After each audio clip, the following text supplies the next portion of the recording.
Assalamualaikum warahmatullahi wabarakatuh. Salam sejahtera untuk kita semua. Saat ini saya berada di Kota Tangerang, tepatnya di salah satu hotel di Kota Tangerang. Karena saya kebetulan ada kegiatan ya terkait dengan anak-anak pengungsi luar negeri.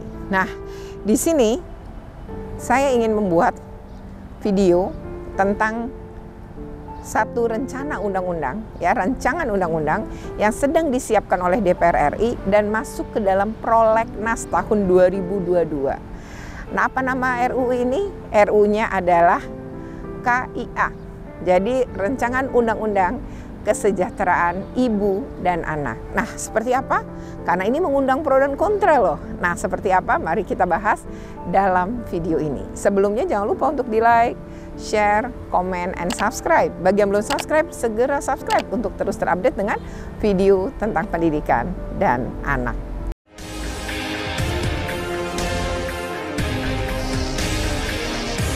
Nah, sebenarnya seperti apa undang-undang ini? Ternyata DPR RI dalam prolegnas tahun 2022 ini tidak hanya akan melakukan perubahan terhadap rancangan undang-undang Sidiknas, tapi ada namanya rancangan undang-undang terkait dengan kesejahteraan ibu dan anak. Nah, apa yang menarik nih dengan RUU KIA ini? Yang menarik ya adalah bahwa di dalam ketentuan, di dalam rancangan undang-undang ini ternyata ada soal cuti melahirkan. Cukup mengejutkan, cuti melahirkan bagi ibu pekerja yang semula 3 bulan menjadi 6 bulan. Selain itu, ayah yang semula tidak diatur ya di dalam peraturan perundangan untuk cuti pada saat istrinya melahirkan, kali ini berhak untuk mengajukan cuti 40 hari. Nah, seperti apa pro dan kontranya?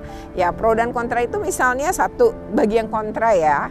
Bagian kontra menyatakan bahwa wah ini bisa perusahaan mikir-mikir nih kalau akan menerima pekerja perempuan. Yang kedua loh, bertentangan dong dengan Undang-Undang Nomor 13 ya tentang tenaga kerja. Nah, memangnya seperti apa gitu ya, kok itu bisa bertentangan? Iya, karena yang sebelumnya diatur 3 bulan jadi 6 bulan. Lalu ya ini dianggap juga sebagai ancaman gitu bagi para perempuan ya, yang kemudian nanti perusahaan mikir-mikir karena akan memberi cuti 6 bulan pada mereka dan tetap harus membayar. Nah, itu kira-kira yang kontra. Kalau yang pro gimana? Ini berpihak kepada ibu dan berpihak kepada anak, karena melahirkan itu taruhannya nyawa. Melahirkan itu perlu satu persiapan. Selain itu merawat bayi tidaklah mudah. Nah, banyak sekali selama ini ya orang yang mengambil cutinya jelang melahirkan beberapa hari, lalu sudah masuk bahkan ketika melahirkannya itu ya baru 1 bulan. Nah, ini gimana maksimal merawat bayi dan keterikatan membangun bayi dan anak, dan bagaimana memberikan ASI eksklusif kepada anak-anak ya atau kepada bayi-bayi ini. Nah, itu yang kira-kira yang pro itu berpikir seperti itu gitu ya. Nah, lalu bagi keterikatan antara anak dengan ayah itu juga terjadi ketika ayah memberi dukungan penuh pada sang istri untuk menyusui. Nah, jadi ada pro dan kontra kan?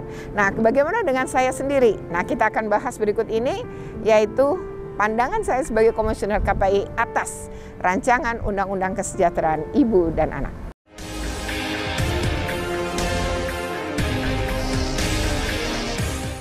Nah, kalau saya sendiri, saya sepakat untuk mendukung. Kenapa saya mendukung? Karena saya sudah punya 3 anak, saya sudah melahirkan 3 kali. Jadi saya paham betul ketika usia kandungan 8 bulan, 9 bulan itu lelah banget. Jadi tidur udah mulai susah.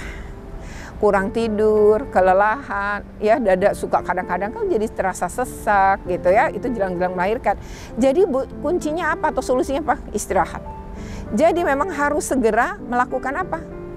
Ya segera ambil cuti agar bisa mengatur tenaga, menyiapkan tenaga, juga menyiapkan si bayi atau si janin untuk dia lahir. Ini bagus karena resiko anak meninggal pun menjadi rendah. Begitupun keselamatan sang ibu. Nah, berikutnya lagi ketika baru melahirkan. Baru melahirkan itu nggak mudah loh. Kita kelelahan, harus begadang. Terus kalau prosesnya sesar juga tidak langsung sembuh. Kalau normal bisa cepat untuk sembuh. Lalu sepanjang merawat bayi itu kita berubah pola tidur, pola jam tidur kita. Menyusui bukan hal yang mudah juga. Jadi semua butuh dukungan dan butuh juga banyak istirahat. Ketika bayi sedang tertidur, kitanya juga kan harus beristirahat. Nah, kalau ada ayah, berarti ayah yang menggantikan fungsi ibu sebelumnya.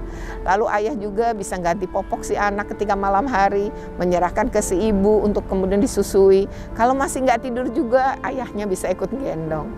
Jadi ayah dan ibu ini harus bertanggung jawab terhadap anaknya, bayinya. Ya, itu sama-sama gitu. Nah, ini ada keterikatan nih antara suami, istri, anak kepada ibu dan anak kepada ayahnya.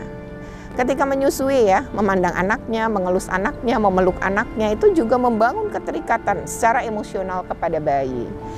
Ditambah lagi mendapatkan ASI eksklusif itu sangat bagus bagi seorang bayi. Karena dengan mendapatkan ASI eksklusif, maka dia akan punya tumbuh kembang yang baik, yang sehat, tidak mudah sakit, imunnya baik. Nah, itu kan bagus untuk Indonesia ke depannya. Dan memang gagasan terhadap rancangan undang-undang kesejahteraan ibu dan anak adalah dalam upaya untuk membangun SDM Indonesia yang gemilang ke depannya, SDM Indonesia yang unggul. Maka harus dimulai dari kelahiran seorang bayi. Jadi, ya, apakah ini kemudian akan berdampak pada perusahaan yang kemudian akhirnya tidak mempekerjakan perempuan? Saya rasa mungkin ada, tapi tidak terlalu banyak. Misalnya pabrik-pabrik ya saat ini, buruh-buruh perempuan itu dicari loh, karena mereka lebih teliti, katanya ya lebih telaten ya. Nah, ini memang adalah nilai tambah buruh-buruh perempuan. Jadi mungkin terjadilah perubahan, tapi tidak secara drastis juga atau signifikan gitu ya. Berikutnya kan bisa diatur ya. 3 bulan pertama misalnya digaji full, tapi pada 3 bulan berikutnya misalnya pakai persentase. Ya tergantung kemampuan perusahaan. Ya apakah diturunkan 70% atau kemudian 50%, kemudian berapa persen sampai selesai cuti 6 bulannya tadi. Ya tergantung perusahaan, karena beberapa kasus bahkan nih banyak pekerja perempuan tidak mendapatkan cuti yang secara 3 bulan. Dengan 6 bulan ini kita harapkan paling tidak 3 bulannya terpenuhi. Kalau bisa sih 6 bulan. Lalu soal hak. Nah, ini siapa yang harus ngawasin itu menjadi penting. Diawasi, siapa nih, ditegakkan aturan, jangan cuma sekedar aturan. Siapa yang menegakkan dan apa sanksinya, itu juga penting. Karena beberapa yayasan pendidikan misalnya, ya pernah ketika saya menjadi pemimpin organisasi profesi guru, saya mendapatkan laporan guru-guru yang cuti melahirkan anak pertama padahal, tapi dia tidak mendapatkan gaji ketika cuti 3 bulan. Gajinya diberikan kepada guru pengganti. Yayasan melakukan kebijakan seperti itu, padahal itu melanggar. Harusnya gurunya berhak atas cuti dan berhak untuk dibayar. Yayasannya harus mengeluarkan gaji untuk guru pengganti. Nah, ini kita berharap ke depan dengan adanya RUU KIA tidak terjadi hal yang seperti itu lagi.